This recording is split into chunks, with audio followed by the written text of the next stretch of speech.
প্রিয় শিক্ষার্থীরা, আসসালামু আলাইকুম। আশা করি সবাই ভালো আছো। আমি আলহামদুলিল্লাহ ভালো আছি। আজকে আমি তোমাদের একটা অতি গুরুত্বপূর্ণ বিষয় রসায়ন ও দশম শ্রেণীর ষষ্ঠ অধ্যায় থেকে একটা গুরুত্বপূর্ণ পাঠ করাবো। আশা করি সবাই আমার সাথে অ্যাটেন্ড করবে এবং প্রয়োজনীয় লেখা লিখে নেবেন, নোট করে নেবেন।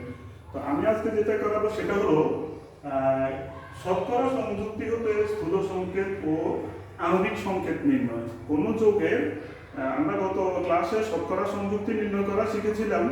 আজকে আমরা যেটা করবো সেটা হলো শতকরা সংযুক্তি থেকে কোনো যৌগের স্থূল সংকেত এবং আণবিক সংকেত নির্ণয় করা। তো যেটা করতে হবে, আমি একটা প্রশ্ন লিখেছি, তোমরা প্রশ্নটা লিখে নিতে পারো। একটি কার্বোহাইড্রেট যৌগে কার্বন ও অক্সিজেনের শতকরা সংযুক্তি যথাক্রমে 40% ও 53.33% এবং যৌগটির আণবিক ভর 180। যৌগটির আণবিক সংকেত নির্ণয় করো। তো এই প্রশ্ন থেকে আমরা যৌগটির আণবিক সংকেত নির্ণয় করব। আমরা গত ক্লাসে তোমরা দেখেছো শতকরা সংযুক্তি বের করেছি। কিভাবে বের করেছি? সে শতকরা সংযুক্তি থেকে আজকে আমরা ওই যৌগটির আমরা স্থূল সংকেত এবং আবার আণবিক সংকেত এই দুইটা কাজ করবো একসাথে। প্রথমে আমাদের বের করতে হবে স্থূল সংকেত যৌগের, তারপরে সেখান থেকে আমরা আণবিক সংকেত বের করব। তো এখানে একটা কথা বলে রাখি, যৌগটি হলো কার্বোহাইড্রেট।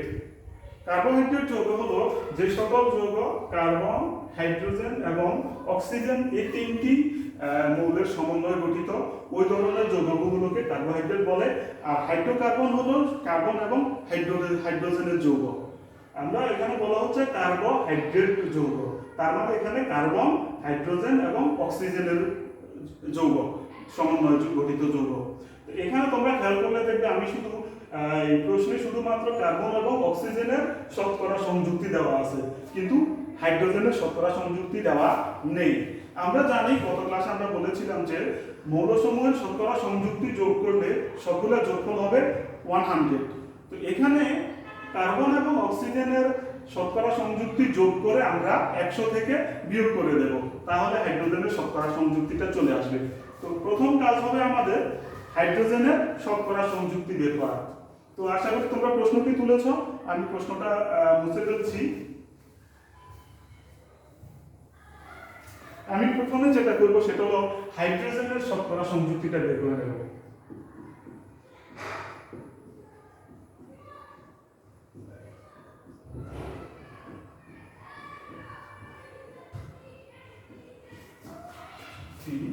টোটাল সংযুক্তি হলো 100 মাইনাস কার্বন 40% প্লাস অক্সিজেন 53.33% হবে। তাহলে হাইড্রোজেনের শতকরা সংযুক্তি বের হবে 6.67%। তাহলে আমরা তিনটি মৌলেরই শতকরা সংযুক্তি পেয়ে গেছি। কার্বন 40%, অক্সিজেন 53.33% এবং হাইড্রোজেন 6.67%। এই তিনটা শতকরা সংযুক্তি থেকে আমরা প্রথমে যৌগটির স্থূল সংকেত বের করব। তারপরে স্থূল সংকেতের সাথে আণবিক ভরের সমন্বয় করে আমরা আণবিক সংকেত বের করব। তো এখানে প্রথম যে কাজটা হবে সেটা হলো প্রতিটা মৌলের একটা যৌগের ভেতরে সাধারণ অনুপাতে সংযুক্ত থাকে। যে কোনো মৌল একাধিক মৌল যৌগের ভেতরে সরল অনুপাতে যুক্ত থাকে। তো আমরা সেই অনুপাতটা প্রথমে বের করে নেব। কার্বনের অনুপাত বের করব। প্রথমে আমরা কার্বন ইকুয়াল টু তার শতকরা সংযুক্তি 40 ডিভাইডেড বাই কার্বনের আণবিক ভর 12।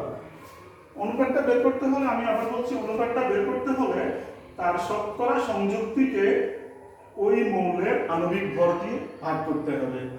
শতকরা সংযুক্তিকে আণবিক ভর দিয়ে পারমাণবিক ভর দিয়ে পারমাণবিক শতকরা সংযুক্তিকে পারমাণবিক ভর দিয়ে ভাগ করে দিলে ওই মৌলের অনুপাতটা বের হয়ে যাবে। ইকুয়াল টু তোমরা ভাগ করে দেখো, 12 দিয়ে 40 কে ভাগ করলে 3.33। ঠিক একই রকম আমরা হাইড্রোজেনের বের করব। হাইড্রোজেনের শতকরা সংযুক্তি 6.67 বাই হাইড্রোজেনের পারমাণবিক ভর হলো 1 ইকুয়াল টু 6.67 এবং অক্সিজেনের আমরা যদি বের করি অক্সিজেনের হলো 53.33, এর আণবিক ভর পারমাণবিক ভর 60 ইকুয়াল টু, ভাগ করলে তোমরা এখানে দেখতে পাবে, ক্যালকুলেটরে ভাগ করে দেখো 3.33। তাহলে যৌগের ভেতরে কার্বন, হাইড্রোজেন এবং অক্সিজেনের অনুপাতটা হলো 3.33, hydrogen carbon is to hydrogen is to oxygen হবে 3.33 ইসটু 6.67 ইসটু 3.33। তাহলে আমরা এটাকে এভাবে লিখতে পারি, carbon is to hydrogen is to oxygen equal to 3.33 is to 6.67 is to 3.33। এখানে অনুপাতকে ছোট করতে হবে, পূর্ণ সংখ্যায় নিয়ে আসতে হবে। অনুপাতটাকে পূর্ণ সংখ্যায় নিয়ে আসতে হলে যে ছোট সংখ্যা, এই তিনটি সংখ্যার মধ্যে যেটা ছোট সংখ্যা সেটা দিয়ে তিনটা অনুপাতকে ভাগ করে দিতে হবে। এখানে ছোট সংখ্যা হলো 3.33, ঠিক আছে? এই 3.33 দিয়ে আমরা তিনটা সংখ্যাকে ভাগ করতে হবে 1:2:1। এটা হলো কার্বন হাইড্রোজেন, ওই যৌগে কার্বন, হাইড্রোজেন এবং অক্সিজেনের অনুপাত, অর্থাৎ ওই যৌগে কার্বন, হাইড্রোজেন এবং অক্সিজেন আছে 1:2:1 এই হিসেবে। তাহলে আমরা যৌগটা স্থূল সংকেত লিখে ফেলতে পারি। অতএব যৌগটি, খুব সহজে আমরা স্থূল সংকেত বের করে ফেলতে পারি। স্থূল সংকেত equal to C1H2O1 equal to CH2O। তার মানে ওই যৌগটার স্থূল সংকেত হলো CH2O। আমরা খুব সহজে স্থূল সংকেতটা বের করে ফেলছি। আমার প্রথম কাজ হলো তিনটা শতকরা সংযুক্তি বের করা। যদি দুটো থাকে আরেকটা বের করতে হবে, বা যেটা বাকি থাকবে সেটা বের করে আমরা ওই মৌলগুলো যৌগে কি অনুপাতে আছে সেটা আমরা বের করে নেব। তো অনুপাত বের করতে হলে প্রথমে তুমি শতকরা সংযুক্তিকে পারমাণবিক ভর দিয়ে ভাগ করো, ভাগ করলে এখানে যে সংখ্যাটা আসবে সেটা হলো তার অনুপাত। এভাবে আমরা কার্বন, হাইড্রোজেন এবং অক্সিজেনের অনুপাতটা বের করে নিয়েছি, নিয়ে সেটাকে আমরা ক্ষুদ্রতম সংখ্যা দিয়ে ভাগ করে দিলাম। তাহলে পূর্ণ সংখ্যার অনুপাত 1:2:1। তো যৌগটির স্থূল সংকেত হবে C1H2O1, তার মানে CH2O। এটা হলো ওই যৌগটির স্থূল সংকেত।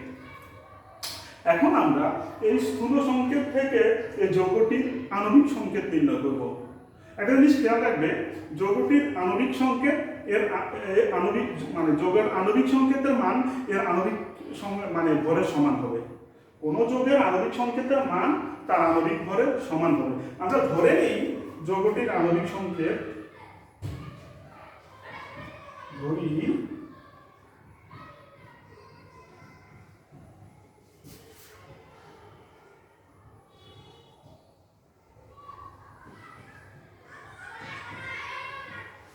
যৌগটির আণবিক সংকেত হবে, আমরা ধরে নিলাম CH2O(N)। এটা হলো যৌগটির আণবিক সংকেত, আমরা ধরে নিলাম। এখন আমি বলেছি যে যৌগটির আণবিক সংকেতের মান তার আণবিক ভরের সমান হবে। আমরা লিখে দিতে পারি, সুতরাং CH2O(N) equal to 180। যৌগটির আণবিক ভর তোমরা প্রশ্নে দেখতে পারো, আমরা প্রশ্নে লেখা আছে যৌগটির আণবিক ভর 180, তার মানে আণবিক সংকেতের মান equal to 180। এখন আমরা এটাকে বিশ্লেষণ করি, বা কার্বনের পারমাণবিক ভর হলো 12 প্লাস হাইড্রোজেনের 1:2, হাইড্রোজেনের 1 আর পরমাণু সংখ্যা 2, 1:2 প্লাস অক্সিজেনের হলো 16 into N equal to 180। তো এখন ভেতরে যোগ করো, 12 1 12 2 14, 14 আর 16 30 N equal to 180। তো আমরা যদি উভয় পক্ষে 30 দ্বারা ভাগ করে দিই, অতএব N equal to 6। তাহলে আমরা N এর মান পেয়ে গেলাম 6। এখানে যে N টা আছে ওই N এর মান পেয়ে গেলাম 6। আমরা ওই স্থানে N এর মান বসিয়ে দেব, বসিয়ে দিলে আমাদের আণবিক সংকেতটা চলে আসবে। তো আমি লিখতে পারি, সুতরাং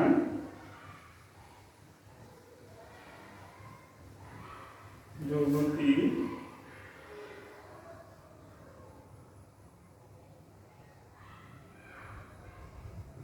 আণবিক সংকেত সমান CH2O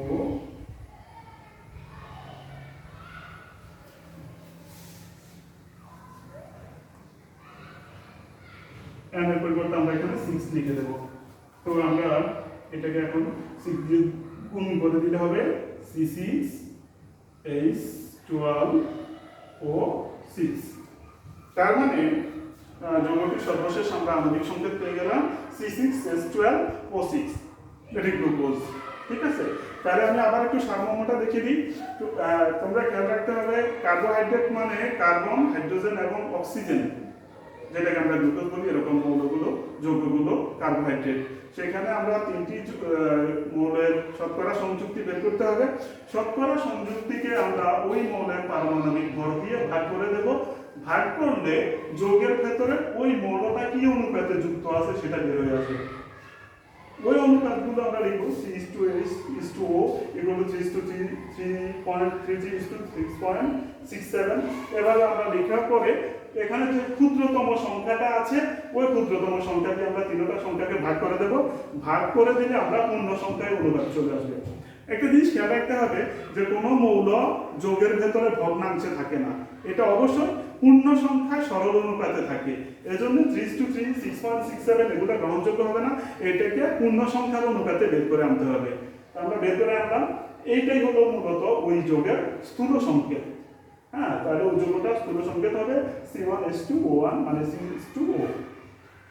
এরপরে যেটা বলছি সেটা হলো কোন যৌগের আণবিক সংকেত এর মান ওই যৌগের আণবিক ভর।